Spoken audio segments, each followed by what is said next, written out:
Assalamualaikum. My name is Rabiatul Binti Rosdiee, and I'll be taking one of the objectives from bending moment experiment, which is the determination of moment XX due to variation of loads and load position. Assalamualaikum warahmatullahi wabarakatuh, and hi, I am Ali Muhammad Saleh. I am going to do the experiment and discuss on shear force at section XX due to uniformly distributed load. Thank you. Hi, my name is Steven Chandrasekharan, and I'm going to do the experiment on moment due to the uniformly distributed load. Hi and Assalamualaikum. My name is Muhammad Shafiq Iqbal bin Suhaimi, and I will be taking the determination of moment due to superposition principle. Hi, I'm Hok Seng, and I will be taking one of the objectives from shear force experiment, which is to prove superposition principle. Hello, I am Dennis Lee Jiayang, and I will be taking the objective of determining the load and position of load for shear force. This is the apparatus setup that I use. For apparatus, I use chopsticks as a beam supported with closed hook as pivot B and C. The labeled paper hanging acts as a load, and the straw acts as a lever arm. The digital force display, I use a calculator that will show the magnitude of force at cross-section XX. So now, let's see the diagram. The apparatus to measure bending moment can be presented by the free body diagram of the apparatus shown in the diagram. Cross-section XX is the position where bending moment is measured.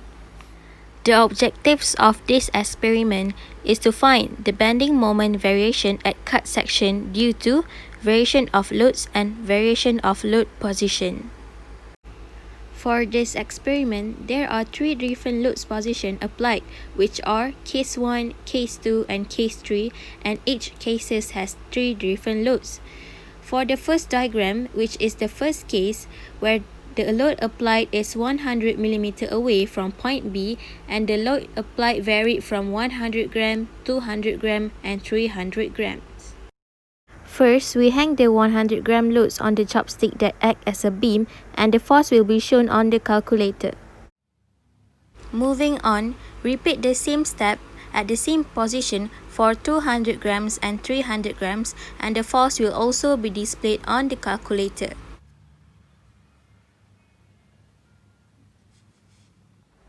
All the forces obtained from case 1 will be tabulated in this table, and the moment at XX can be determined by multiplying force XX with 0.125 meter. Next, for case 2, the load applied is between B and D and 140 mm from point B.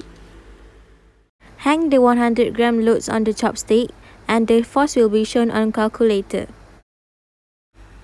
Next, repeat the same step at the same position 140 mm away from point B for 200 grams and 300 grams, and the force will be shown on the calculator.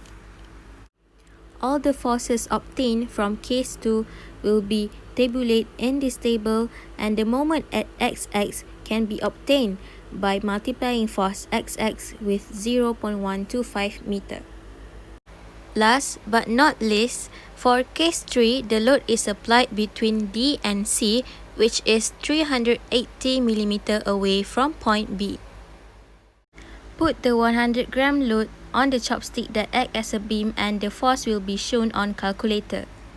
Repeat the same step at the same position at 380 mm from point B for 200 grams and 300 grams load, and the force will be shown on the calculator. All the forces obtained from case 3 can be recorded into this table, and the moment at XX can be determined by multiplying force XX with 0.125 meter. That's all from me, Rabiatul. Thank you.